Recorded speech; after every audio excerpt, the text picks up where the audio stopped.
The lucid dreaming community has a lot of misinformation, especially on places like TikTok. And before TikTok, we had YouTube, which was also a pretty big problem with misinformation in the lucid dreaming community.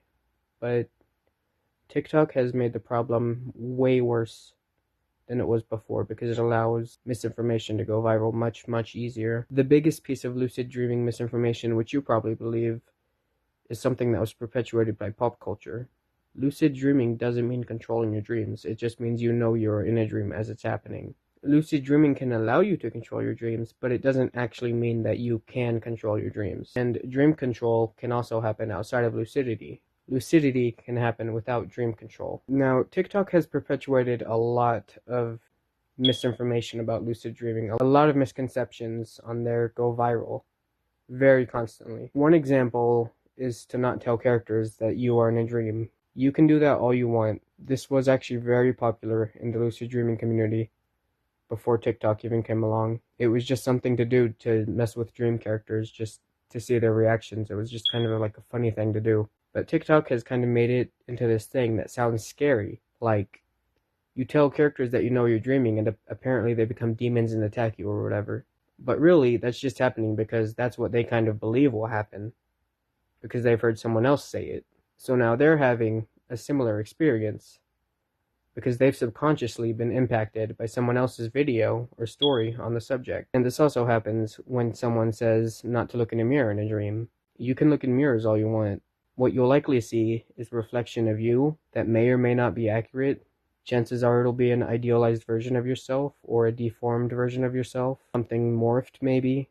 They also say not to ask the date and time in dreams. You can ask the date and time all you want, though there wouldn't really be much of a reason for it, except I guess to see if your brain kind of subconsciously knows. But people also say that that's kind of a scary thing, when in reality, it's not going to be scary most of the time unless you expect it to be scary. And that's kind of partly how dream control works. You kind of have to work with your expectations and your beliefs and kind of mold them to kind of fulfill your wishes. And you can use that like with stuff around you. Like, for example, using a door, you can actually like step through the door by imagining what you would like to be like on the other side.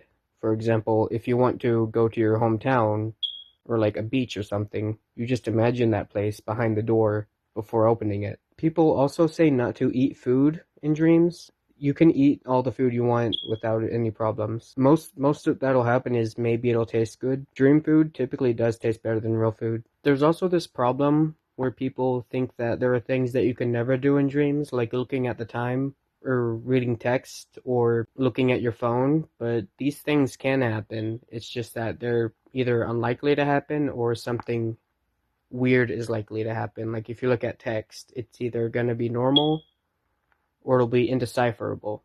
And if you look at text and look away, it'll likely change. And this is like a reality check that you can do to test if you're dreaming or awake for lucid dreaming. And that's where a lot of these things that people say that you can never do in dreams happens. Because it's not that you can never do them.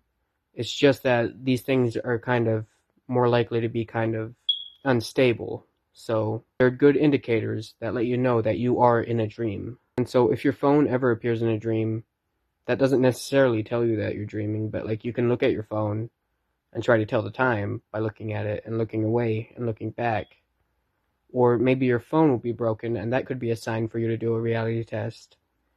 Because typically, sometimes your phone will be broken in dreams, or you'll be looking for a charger. So always be skeptical about stuff you hear about lucid dreaming, and always try to look for like a scientific source to back it up.